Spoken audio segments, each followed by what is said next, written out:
Hey, Andrew, when you look at the second period yesterday, just as a veteran, what do you tell some of the young guys? Bone said some of the young guys looked a little overwhelmed. How do you make sure that doesn't happen again? Well, I think it was our whole team. Let's not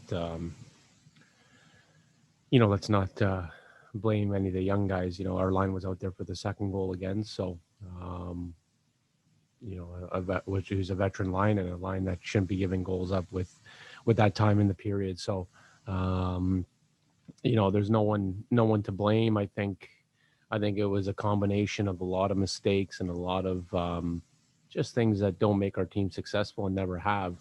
Um, so a combination of basically everyone. When you give up 30 shots in a period, there's not only a couple guys doing the wrong things. It's everyone. So, um, like I said, I think there's a lot of blame to go around for that period, and as a whole, that was on us as players. It was all just management of the game and the puck, and we played the opposite period of the first period, really. Mike Heika, you're up. Hey, Andrew. We've talked a lot about patience and hunger. How important can anger be at times like this? Is that an emotion that players use? Yeah, I think you have to. I think at some point you gotta get upset with what's happening and where we're at, it's not easy to come out of these situations.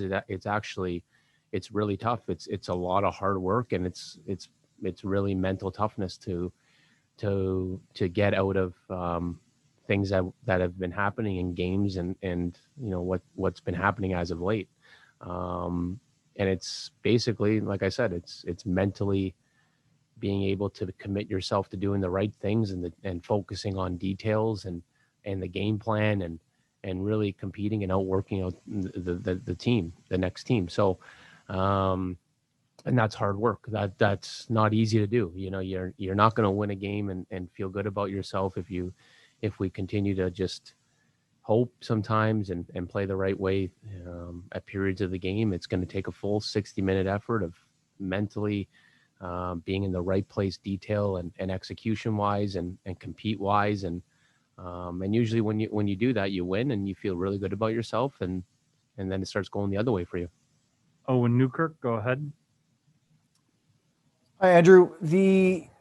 I'm not looking for any excuses. I know you guys aren't going to make any, but I just wonder, how difficult is the disruptions that you guys have dealt with? Obviously the COVID disruption to start the season, and having to get back up and going again, and then the one with the awful winter storm and power outages in Texas.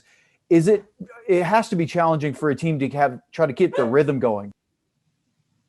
Yeah, yes and no. To be honest, I don't know. I haven't talked to any other guys really about it, but I felt really good last night. So, I think physically wise, let's be honest. There's teams that have been playing a lot of hockey. I think that was their third and fourth, 3 games in 4 nights. So, physically, we should be feeling good. We haven't played that much hockey. So, I look at it the other way. I think mentally, with all the unfortunate things that have happened, has been, disrupting for everyone. But, you look at the other side of it, and our legs should be there.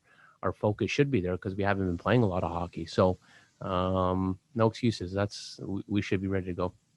Saad Youssef, go ahead. Hey, Andrew, aside from a couple of empty netters making it 2-goal losses, and aside from that 4-1 loss to Carolina, it's basically all 1-goal losses. Is that encouraging for you guys, or just does that add to the frustration? No, it just shows what our team is, and like I've said it many times, playing, how we play and how we win games, and how our team has success. It's hard. It's hard. You're not going out there, and there's been games where we've outscored teams and had comfortable games and comfortable wins. But for the most part, how we play the game is we grind teams down, and we win close games. We win 1-goal games, and that's I think that's what made us successful last year. Success, we we committed to that. We outlasted teams mentally, we outlasted teams physically, and that's ultimately why we ended up in the Stanley Cup final. So it's a tough brand to play, but it's very rewarding because you win, and you have a bunch of guys that really, they're warriors. So for us, that's what we have to commit to. If we don't commit to that, we're not gonna have the consistency. And if we will have great success. And you saw what happened last year. Thank you, Andrew. That will be all for today.